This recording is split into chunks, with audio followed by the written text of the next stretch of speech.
Ayan, mga malaman sir, sa mga naghahanap po ng mga spell jars like business success spell jar, money magnet oil, all-in-one anointing oil, all-in-one powerful word bracelet, mga anting-anting, mga lucky charms, mga pampaswerte, mga spell jars, relationship repair spell jar.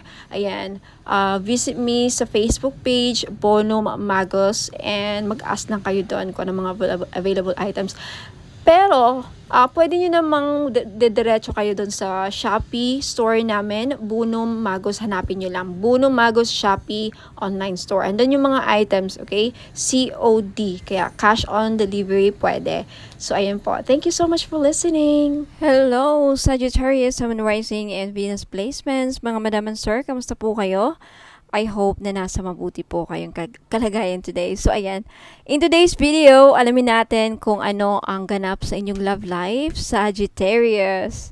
Paalala lang, this is a general reading. Hindi po ito magre-resonate po sa lahat ng mga nanunood. So, ayan. Take only what resonates in your situation and leave out the rest for others. Sagittarius, Sun, Moon, Rising, and Venus placements. Ano ang ganap sa kanilang love life? Ano ang ganap? Ano mga dapat ninyong malaman?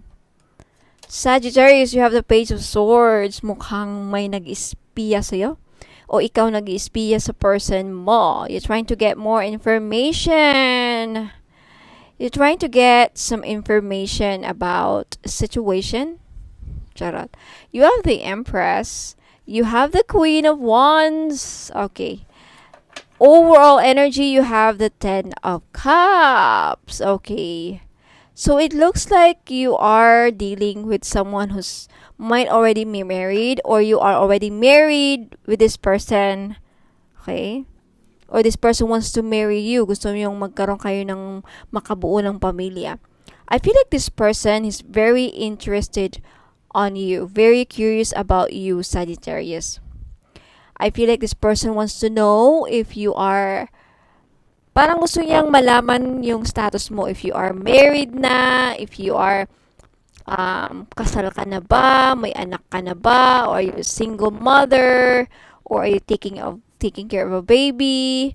This person, even if this person finds out, kahit malaman niya yung na single mom ka or buntis ka or already in happy family or already in a commitment, this person still finds you very attractive. Okay? You may be dealing with a water sign, Sagittarius. Cancer, Pisces, Scorpio. Doesn't have to be. I feel like this person is already a father as well. Okay? What else? You have the Judgment. You have the Nine of Wands and the High Priestess. Yeah. This could be, this could be a secret relationship, or like this person may have secret, meron siyang feelings sa'yo na hindi niya sinasabi, or meron siyang tinatago.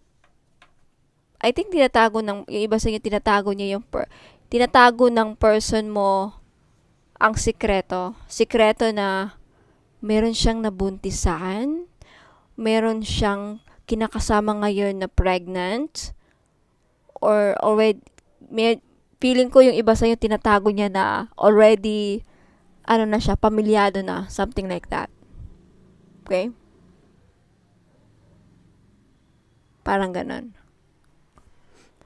And I feel like this person is pagod na siyang itago yung sekreto sa'yo. Gusto niyang sabihin, kailang medyo takot siya na baka hindi mo siya matanggap.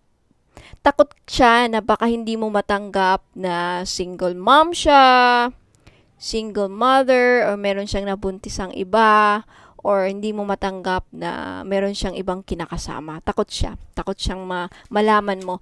Baka mapalayo ka, something like that. What else? Yeah, takot nga siya. Takot talaga siyang malaman mo ang katotohanan. And this could be a long-distance relationship for a lot of you. Long distance. Takot siya na malaman mo ang katotohanan about this, na it's either meron siyang nabuntisang iba, and now this woman is pregnant. Takot siyang malaman mo. Or takot siya na malaman mo na mayroon na siyang pamilya or anak, something like that.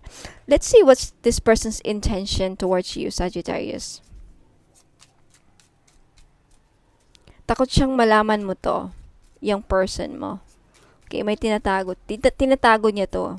Kasi nga, takot siya na baka aayaw ka na sa kanya, iiwan mo, or something like that. Hindi mo matanggap, ganun. Hindi mo siya matanggap, hindi mo mapatawad. Takot siya na malaman mo ito kasi takot siyang takot siyang iwan. Natatakot siya na iwan mo siya. Parang ganun. Okay, what's this person's intention?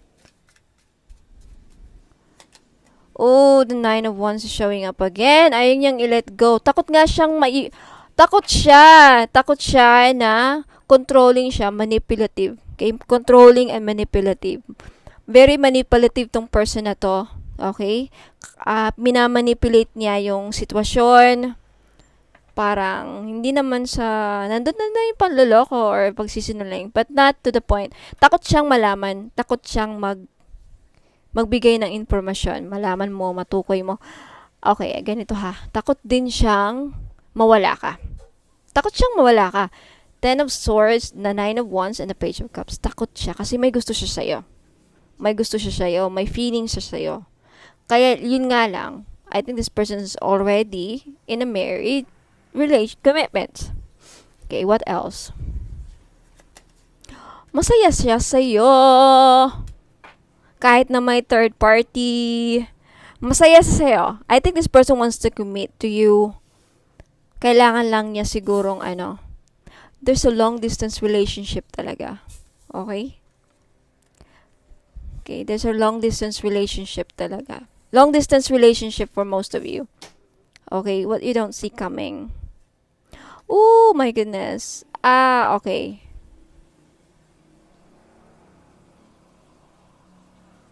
Yeah. So may pagbabago akong nakikita. Like, nag-iisip tong person na to kung paano yung gagawin niya sa sitwasyon niya eh. Kasi ayaw ka din niyang mawala. Ayaw ka din niyang wala eh. So, ayan. Tignan natin what else. Outcome, please, outcome.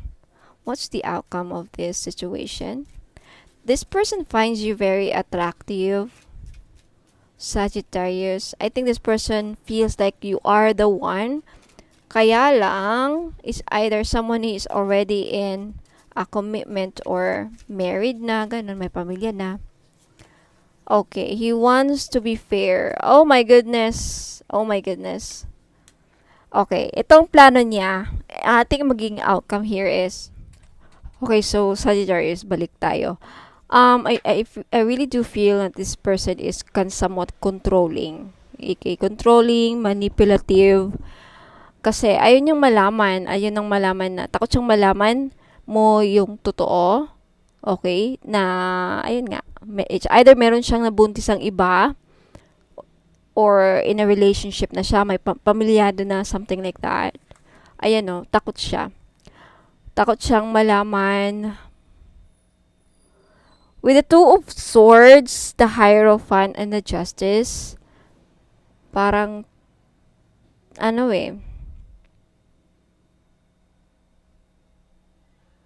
hindi niya alam kung sinong pipiliin pa niya. Okay?